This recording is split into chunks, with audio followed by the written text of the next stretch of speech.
And returning now to President Trump's sweeping spending bill and Democratic governors sounding the alarm on the potential impacts of that legislation. Governor Wes Moore of Maryland calls it, quote, one of the worst bills for working families our country has ever seen. Governor Moore joins us now. Governor, thanks for taking time this morning to talk with us about this. You talk about this as a direct assault on your state by the federal government. As we're watching the way that this bill could change the way that federal funding is given to programs like SNAP, like Medicaid, what is the role then of the states to fill those funding gaps? And most importantly, can they? You know, we have seen how the federal government has had this direct assault on our states, and we've seen this now for the past 6 months. This bill is even worse because this bill is actually a direct assault on the American people. This bill can be defined in one way: greed. That is what it is. This is a bill that is focused on greed. And the truth is that Maryland nor any other state has the resources in our state to be able to fill the hole that the federal government is now creating.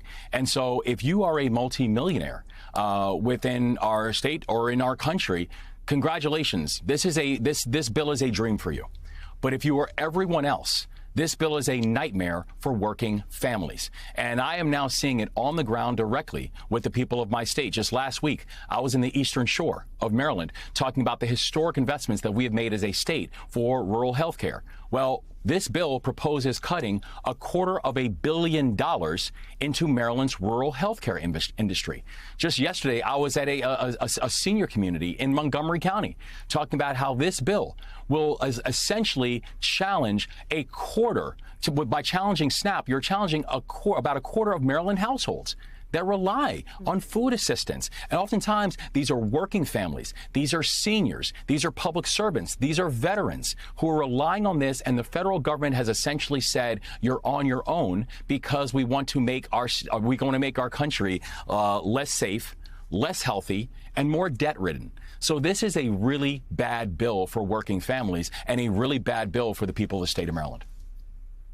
The bill, as it's written, also gives Democrats a built-in way to talk about key issues like affordability, like the cost of living, things that Hakeem Jeffries and others here in Washington, but also national figures like you have said are the key to talking to voters in the future. It's also one of the key things that came up in the New York City mayoral primary for Zohran Mamdani, who, of course, won that nomination on the Democratic side. What did Mamdani's win tell you about where Democratic voters are right now, Governor? Well, I think, honestly, the win in New York reinforced what we saw in Maryland, where we ran on affordability. And we ended up winning more individual votes than anyone who'd ever run for governor in the history of the state of Maryland. And winning all across demographics with young people who were really the catalyst behind our victory 2.5 years ago. And we said we're going to focus on work, wages, and wealth. Pathways to work, wages, and wealth for all Marylanders. And in our time, we have gone from 43rd in unemployment in the state of Maryland to now Maryland's going on 15 straight months of amongst the lowest unemployment rates in the entire country. Maryland's unemployment rate right now is 3.2%, which is more than a full point lower than the national average. That we've raised wages inside of the state of Maryland, and showing that raising wages does not mean you will have higher unemployment. In fact, it actually means the opposite, where we've raised the minimum wage and actually lowered the unemployment rate because you're actually incentivizing work. And that we focused on wealth, being able to make more people homeowners, being able to support our entrepreneurs and our small businesses by being able to take our budget and turn it from a deficit into a surplus and give the middle class a tax cut.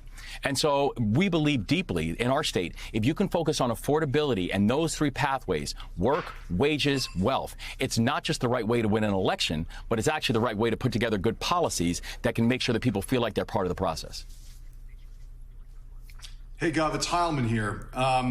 This bill is really unpopular among people who know about it, right? That's a huge factor. Do they know about it or not? But among people who know anything about the bill, it's the most unpopular piece of legislation according to public polling since 1990. So 35 years, really unpopular. Seems to me the Democrats' political challenge here has to do with the space-time continuum. One element of that is that a lot of these cuts don't start to bite until after the midterms. And another element of it is we're sitting here, it's July of 2025. Last time you and I talked, it was about 6 months ago, And it feels like 100 years ago. By the time we get to the midterms, this is going to be ancient history. So how do Democrats deal with those two elements of the space-time continuum, that by the time we get to the midterms, this is going to feel like a long time ago, and the pain of this bill will not yet be felt in the most direct ways in Maryland or anywhere else, because the Medicaid cuts don't happen until after 2026? But the thing is, though, it will.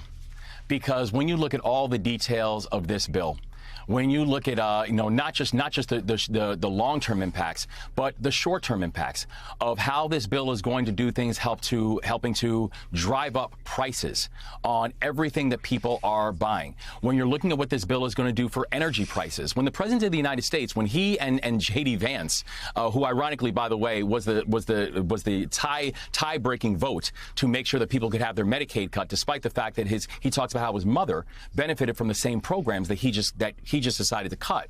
But when you look at those things, when the president stands up there, less than a year ago and says, we're going to drive down energy prices by 50% on families, and people are saying nothing but energy price increases, when people are seeing how grocery prices are increasing, and when people now understand, because we are going to continue beating the drum, and the food assistance that you are receiving to help you take care of your groceries, that these are the folks that now decided to cut it.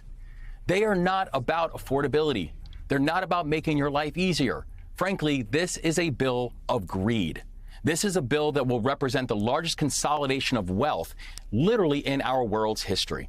And so I think that people will absolutely see the long-term impacts of it. People will see what this is going to look like in 6 months, in 12 months. But also, you are going to see the very real chilling effect of this bill that will start to show itself now, and frankly is just going to compound upon much of the economic misery that many people have continued to face since the administration has come on board.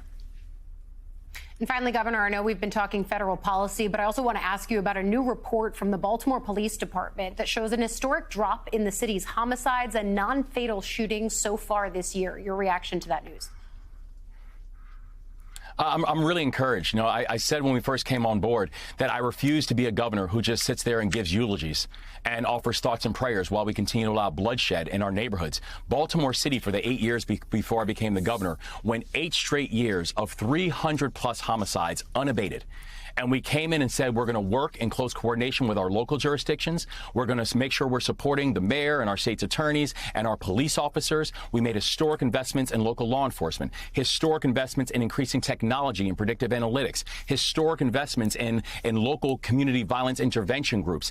And the results has been now that Baltimore City, for the first half of the year, is not only seeing the sharpest drop, but the lowest amount of homicides in the history of the city. We're seeing it actually all across the state, that these type of numbers are showing that this type of partnership, this type of collaboration, and this type of focus on violent crime actually works. And so we're encouraged by the results. We know we still have more work to do, because as long as one person loses their life in our city and in our state, it's going to be too much. But when I said that public safety is going to be our #1 priority, I think the people of the state of Maryland are seeing that we mean what we say and we get the work done. Democratic Governor Wes Moore of Maryland, thank you for taking some time with us this morning. We appreciate it. Thank you so much.